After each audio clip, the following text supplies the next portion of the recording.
Bien, vous parliez d'e-télé, les chaînes d'info jusqu'à présent c'était un duel, ça va devenir un match à 4 avec un leader, BFM TV, qui incarne l'info en continu avec sa puissance, parfois ses travers. L'arrivée en clair de LCI et de la future chaîne d'info de l'audiovisuel public peuvent-elles menacer sa suprématie? François Rousseau pose les enjeux de notre débat.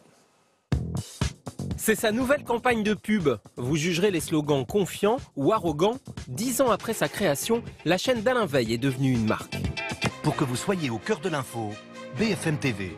BFM TV, l'histoire d'une success story à la française.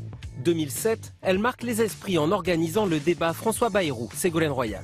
Merci d'abord de l'avoir organisé. Merci à François Bayrou de l'avoir accepté. Très vite, elle est sur tous les coups. Duplex à gogo, breaking news, images inédites comme ici de Dominique Strauss-Kahn à New York. Et ça marche, la chaîne fait 2 fois mieux qu'e-télé et devient Première chaîne d'info de France.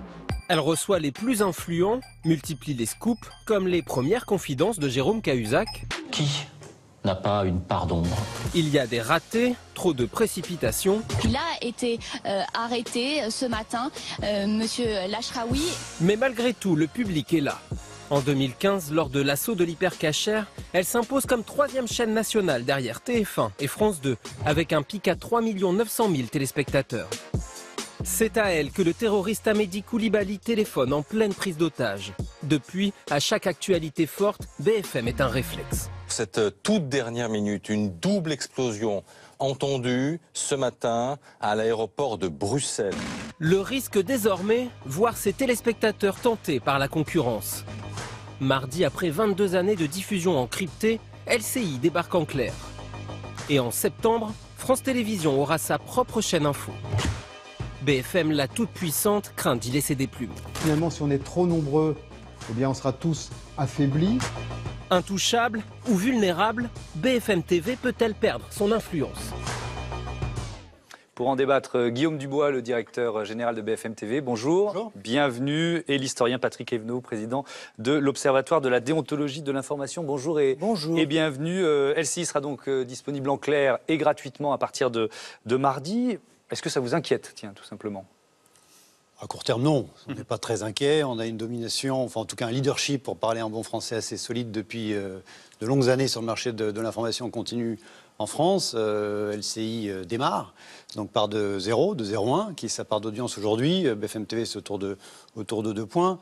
Donc en termes d'audience, en termes de concurrence, voilà, il n'y a pas d'inquiétude majeure. C'est un enjeu économique, nous, qui nous a préoccupés depuis plusieurs années, puisque, voilà, comme chacun sait, on s'est plutôt tenté de s'opposer à l'arrivée de LCI en gratuit et demain, après-demain, de la chaîne publique, quel que soit son nom, parce qu'on sait qu'il n'y a pas de la rumeur, c'est marché. France Info. Peut-être qu'il faudra rajouter un TV derrière, quand même, parce que Au sinon, milieu. parce que sinon on verra. Voilà. C'est pas encore décidé. Non, donc vous dites, pour l'instant, on reste relativement serein. Votre première réplique, c'est une campagne de publicité qu'on a vue dans les magazines, qu'on a vue sur les abribus. Il y aura une campagne à la télévision, à la radio aussi qui arrive. Vous vouliez quoi, marquer le terrain avant l'arrivée de LCI en clair? Oui. C'est un peu un prétexte. Et puis aussi une date qui est celle du 5 avril, qui est celle du démarrage de LCI, mais qui est aussi la date du lancement de la TNT en France, de la généralisation de la TNT. Pour moi, c'est une date très importante parce qu'effectivement, tous les Français, y compris tous ceux qui regardent toutes les chaînes en RD1, vont avoir une bien meilleure image. C'est une bonne nouvelle pour la télé. Je pense que c'est une bonne nouvelle pour les chaînes d'info, pour BFM TV en particulier, parce que nos images seront intégralement en HD quasiment dès le premier jour, parce que toutes nos images sont fraîches. On n'a pas du tout d'émissions de stock, on ne fait pas de rediffusion. Donc toutes nos images dès le premier jour, 95% de l'antenne sera en HD. Je crois que c'est bien pour nos téléspectateurs. Sauf les images amateurs que vous récupérerez. Et les images d'archives, si on veut être tout à fait complet, Thomas. Mais effectivement, donc du coup, de toute façon, on avait prévu en début d'année de faire des annonces. À l'occasion de la HD, on renouvelle notre habillage, on change de logo, plein de choses. C'est une provoque un peu cette campagne, non? C'est de rappeler qui est le leader. Oui, alors justement, cette campagne de pub. Voilà, c'est ça. Patrick Evenot, cette campagne de pub, effectivement, certains la jugent arrogante. Et vous, elle vous surprend pas en fait? Non, c'est le leader depuis fort longtemps, depuis qu'il y a des chaînes d'infos en continu. Alors d'abord, il faut savoir que dans toute l'Europe, il y a de plus en plus de chaînes d'infos en continu. En 10 ans, on est passé de moins de 80 chaînes à près de 130. Donc ça a presque doublé.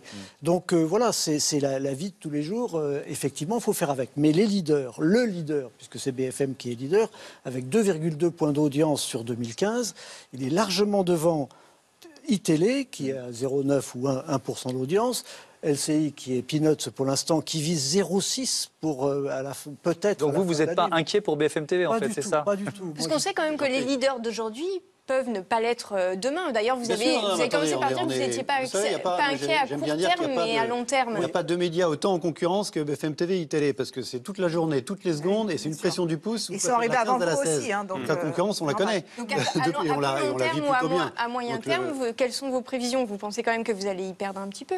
Oui, je pense qu'on va y perdre un petit peu. Et donc, nous, on fait le pari de rester leader. En tout cas, on fait tout pour. On va, pas plus tard que cette semaine, mobiliser les équipes. Il faut qu'on montre qu'on soit encore meilleur à l'occasion de l'arrivée de cette nouvelle. Comment on fait pour être encore meilleur? Économiquement parlant, ça va être plus compliqué parce que il n'y a pas de la place pour 4 chaînes, ça c'est certain. Alors, c'est l'aspect économique. Non, mais je voudrais qu'on parle du contenu. Pardon, Laetitia. L'économie, nous, on vit que de la publicité. Oui. Voilà, non, mais dans le contenu, alors voilà, je voudrais qu'on parle du contenu maintenant. Parce que ce qui est intéressant, c'est que les nouvelles chaînes se positionnent en fonction du leader. Catherine Nel, la directrice de l'information du groupe TF1, dit avec LCI, on ne veut pas faire du BFM TV. Donc, c'est d'ailleurs la convention qu'LCI a signée avec le CSA devrait l'y obliger d'une certaine façon. Il y aura moins de journaux. Le breaking news seulement en cas de grand événement. Pour les journaux seulement. Ça, je ne sais pas ce que c'est qu'un grand événement. On verra. Moi non plus. Vous êtes président, Patrick Evenou, de l'Observatoire de la déontologie de l'information. Puisqu'on parle du contenu, est-ce que vous pensez que BFM TV a fait progresser la déontologie de l'information? BFM TV a donné un autre point de vue sur l'information. Et je crois que c'était quelque chose dont on avait besoin. L'information en continu, il faut rappeler que c'est quand même très ancien. C'est France Info, il y a plus de 30 ans. Hein, donc c'est... Eh oui, oui. Et maintenant, on a la télé en continu. Bien. Il faut penser aussi qu'on a à côté tous les réseaux sociaux, l'information qui défile sans arrêt sur Facebook, Twitter et compagnie. Et donc, on a besoin d'avoir une information qui soit précise, qui soit vérifiée, qui soit... Alors, il est vrai que BFM, comme d'autres, ont fait quelques dérapages, mais relativement peu, très peu. Hein. Vous dites c'est peu par rapport au temps d'antenne, c'est ça? Très peu par rapport au temps d'antenne, même très peu sur des affaires importantes. Il y a la célèbre affaire des otages cachés dans l'hypercachère, mais sinon, il n'y a pas de véritable dérapage. Hein. Ils font de l'info, ils font de la bonne info.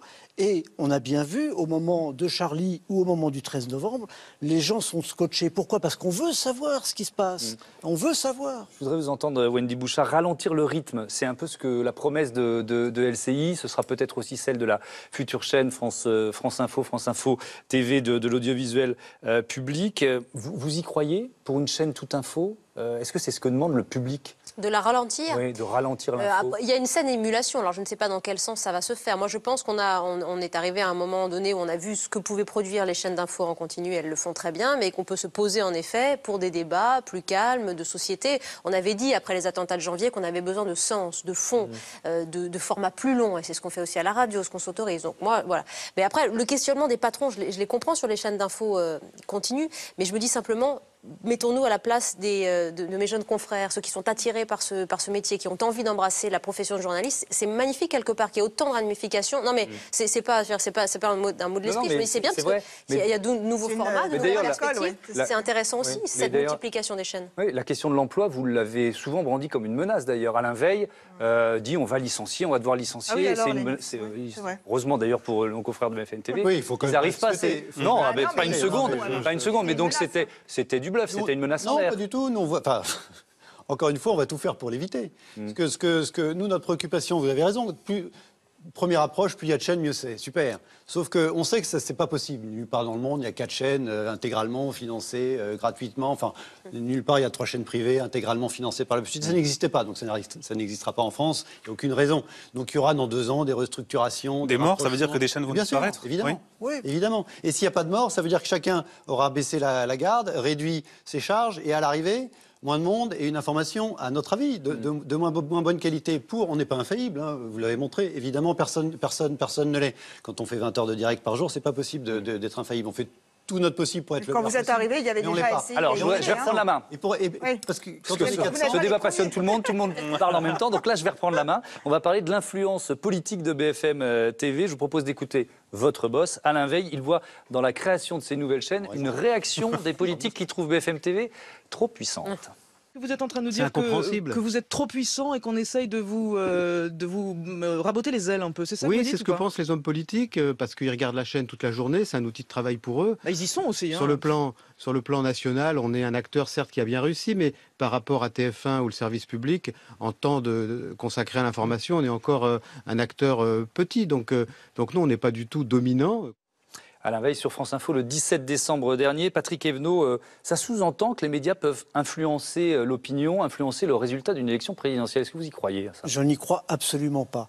On confond l'audience et l'influence. C'est pas parce que BFM TV est écouté que BFM TV va faire le prochain président de la République, de même que les réseaux sociaux sont très écoutés, sont très lus, mais ils ne feront pas forcément le prochain président de la République. Là, c'est vraiment... On est à côté de la plaque parce qu'il y a eu des épisodes célèbres. Il y a une époque, Jospin qui disait on ne peut pas gagner une élection contre le monde. Enfin bon, c'était n'importe quoi.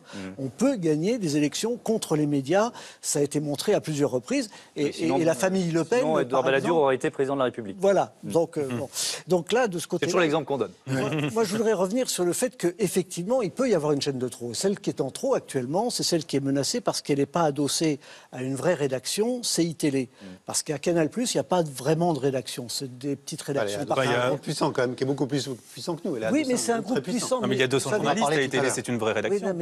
Oui, mais pas adossé à une grosse rédaction comme celle de TF1, pas avec les symbioses qu'il peut y avoir entre RMC maintenant, l'Express, etc. Il y a quand même quelque chose qui se passe là au niveau d'Altis Média. Et peut-être moins de volonté de la part du patron. Et je crois que Vincent Bolloré veut rentrer dans son argent. Vincent Bolloré, c'est d'abord un financier. L'information, ça ne l'intéresse pas beaucoup. C'est une source d'ennui pour lui. Donc, il va commencer à tailler là-dedans. Et si, par exemple... Il pourrait fermer la chaîne, Vincent Bolloré? Non, il pourrait la vendre à Berger-Pigasniel s'ils sont intéressés, ou à Pigasniel. Bon, ça fait partie des choses qu'on peut faire qui permettraient de dégager un peu le paysage. Ça ne changera pas le fait qu'il y aura probablement une chaîne de trop.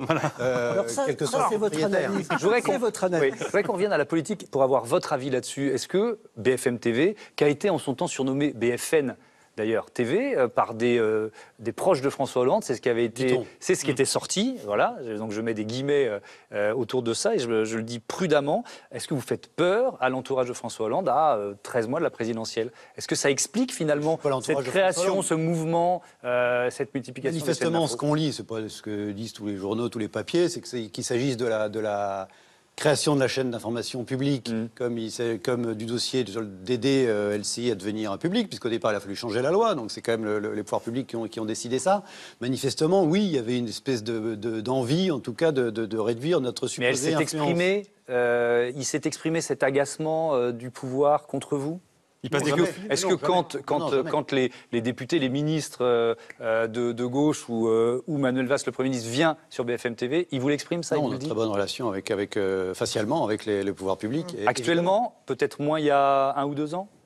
Non, même il y a 1 ou 2 ans, François Hollande est venu le jour du deuxième anniversaire de son mandat chez nous le matin à 8h30 chez Jacques Bourdin pendant 1 heure d'antenne. Et c'était quasiment au moment où on disait que nos relations étaient les pires avec les pouvoirs publics. Donc, facialement, il n'y a aucune critique qui est faite. De temps en temps, en off, du côté plutôt du parti socialiste ou d'autres ministres, pas les plus importants, mais facialement, il n'y a aucun problème. Mais manifestement, il y a quand même un souci, mais qui est absurde, parce que quand 100 personnes regardent la télévision, on n'a quand même que 2 qui regardent BFM TV. 2% d'audience, c'est ça. On est très content de notre l'influence, elle est plutôt ailleurs. Il faut quand même pas l'exagérer. Merci beaucoup. Merci à tous les deux, Patrick Evneau. Je signale la publication du rapport annuel de l'Observatoire que vous présidez, l'Observatoire de la déontologie de l'information. Merci, Wendy.